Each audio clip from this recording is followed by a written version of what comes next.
Coming in at number 10, Ultron. Age of Ultron may not be one of the better MCU films, but what it has is a wonderfully unchained James Spader in his performance as Ultron himself. It was an interesting concept, a monster created by Tony Stark himself. Tony has had plenty of mistakes in the MCU, but what might be his biggest one is Ultron, because of what it sets in motion for the Avengers. Throws in trust issues and political ideological viewpoints that set off in Civil War. Although his plan is executed pretty poorly, the ideas behind it are actually quite fascinating. The only way to help humanity is by teaching it a lesson. The final scene between Ultron and Vision discussing the value of humanity itself, along with the Shakespearean dialogue delivered by Spader, are the major reasons why it makes it into the top 10. Who sent you? I see a suit of armor around the world. Ultron. In the flesh. Or no, not yet. Not this chrysalis. But I'm ready. I'm on mission. What mission? Peace in our time. Coming in at number 9, Red Skull. Although he's only appeared in one movie, the Red Skull made a decent impression at the start of the MCU. So much so that plenty of MCU fans would actually like to see him return in some way. Before Loki used the Tesseract in the Avengers, the Red Skull used it in Captain America: The First Avenger. He's a Nazi and a right-hand man of Adolf Hitler. But by the end of the film, he turns his back on the Nazis in his search for the Tesseract and his mission to take over the world all for himself. Hugo Weaving smirks wonderfully through the creepy red prosthetic to give life to an old comic book character that magnified the Nazi mission. Sure, he comes off as a one-note villain, but Hugo Weaving's performance makes him more terrifying than what was on the actual page. And for that reason, I think he belongs in the top 10. No matter what lies Aston told you, you see, I was his greatest success.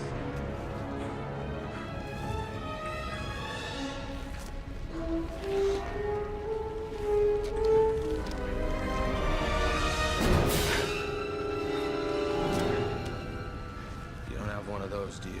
Coming in at number 8, Ironmonger. As the first villain in the first MCU movie ever, Obadiah Stane, aka Ironmonger, defined what these villains could and should be. What makes him rise above about half of the other MCU villains is the strong performance by Jeff Bridges. Obadiah's plan is more about self-preservation, which is something we have seen before in the MCU, but somehow Jeff Bridges elevates the work. The idea of emerging from the shadow of Tony Stark to take over Stark Industries and take it to new heights by separating it from the corporate responsibility it has, and keeping it in the industry of gun manufacture is one I liked and is a simple enough plan that I actually think it made it personal. His motivations, while not relatable, somewhat make sense. His confidence, intelligence, and resources make him an actual believable threat. Your father, he helped give us the atomic bomb. Now, what kind of world would it be today if he was as selfish as you?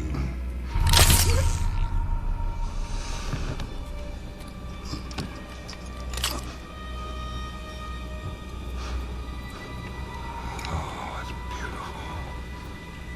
Coming in at number 7, Ego, the Living Planet. So Ego has one of the best story arcs of any of the other MCU villains, even though his ultimate plan becomes the same take over the universe story we have seen numerous times before. Even going back to the previous Guardians of the Galaxy film, that was the motivation of the entire thing: take over the universe. Would have been interesting to see the ending a bit different here, but nonetheless, Ego is an amazing character.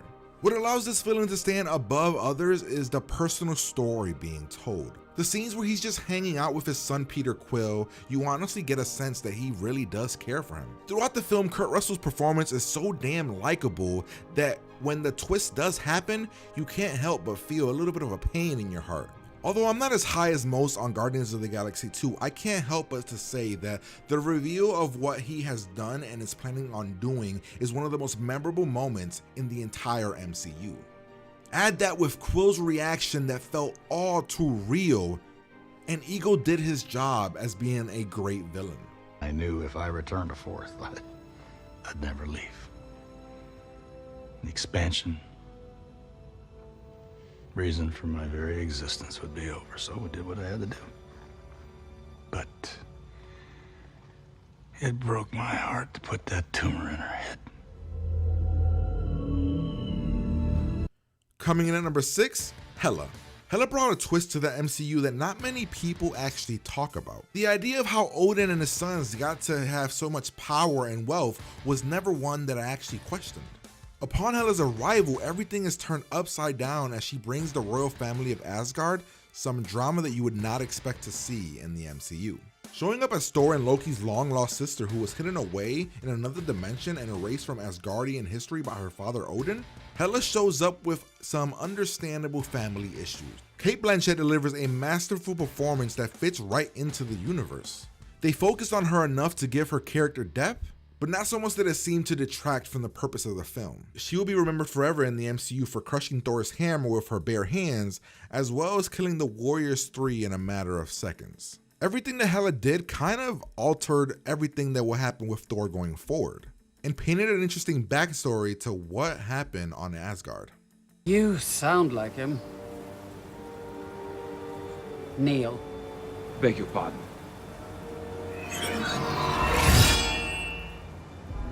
Neil. Before you're queen. Coming in at number 5, the Winter Soldier.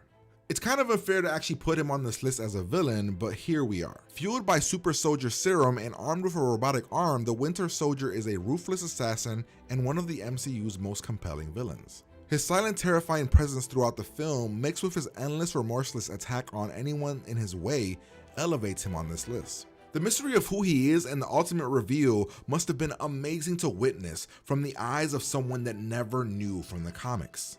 After presumably killing Nick Fury and taking Captain America to the edge, offering an emotional point of conflict with Steve Rogers, we knew that the Winter Soldier meant business. His arc throughout the MCU is the best for any villain beyond maybe even Loki. The Winter Soldier is a really strong visual antagonist, and the personal connection to our hero makes our investment all the more significant. The Winter Soldier came in, made a strong point, and ultimately caused the ending of Civil War.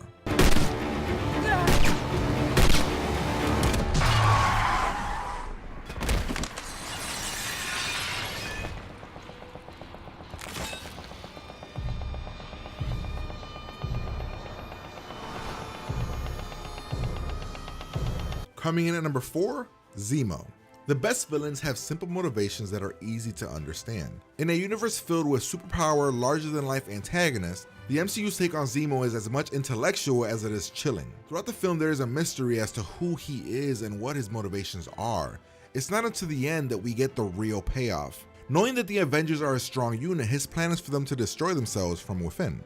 He imploded the Avengers, sending half of them to prison and the team having little to no trust in one another. Daniel Brühl delivers one of the best performances in the entire MCU as he portrays a desperate, hurt man who has never gotten over the loss of his family during the Avengers' assault on Sokovia. We felt his pain, we felt his motivations, and it fed into the storyline of Captain America versus Iron Man beautifully. I don't know how you would be able to write him back into the universe, but I loved his character so much, I would love to see him come back in some way with a grander plan. Tell me, Bucky, you've seen a great deal, haven't you? I don't want to talk about it. You feel that if you open your mouth, the horrors might never stop. Don't worry. We only have to talk about one. Coming in at number 3, the Vulture. Villains that have motivations that make sense are the best kind of villains. And Adrian Toomes, aka the Vulture in Spider-Man Homecoming, is a perfect example of that. Sure, he's a criminal genius, but he's also a common man with a backstory that we can all relate to. He is someone who just wants to put food on the table for his family, but is driven to a life of crime because of things Tony Stark has done. Tony bringing in the company Damage Control to take away what Toomes has been doing for a living is an all too familiar blue-collar story. For a little part of the film, you actually see him as Robin Hood and get a good vibe from him. A steal from the rich and give to the poor mentality that we actually understand. Michael Keaton delivers one of the best performances in the entire MCU. He is relatable, menacing, and just plain phenomenal throughout the entire thing. Every time he is on screen, he chews it up and you love him for it. There are moments with Peter Parker or Spider-Man that are just chilling and filled with pure evil. But there are also moments that are filled with pure heart and understanding. And those right there are good signs of a great villain. The ones that you want to see because they make sense and you kind of root for them a little bit. You walk through those doors, you forget any of this happened. And don't you ever interfere with my business again. Because if you do, I'll kill you and everybody you love. I'll kill you dead. That's what I'll do to protect my family, Pete. You understand? Coming in at number 2, Loki. Having the most screen time of any other villain in the MCU might give Loki a bit of an unfair advantage. Essentially having 4 films to develop the character, he has become someone we love to hate, and actually someone that people actually root for. And out of most of the villains in the MCU, he is the one that seems to have the most logical and well thought out plans throughout. Sure, they blow up in his face, but the plans he comes up with are actually good ones. Loki is a compelling villain, and it is in no small part due to Tom Hiddleston's portrayal of the character. He is the perfect example of the idea to a great villain is that you kind of have to like them and root for them on some level. Loki is a complicated character with emotional depth.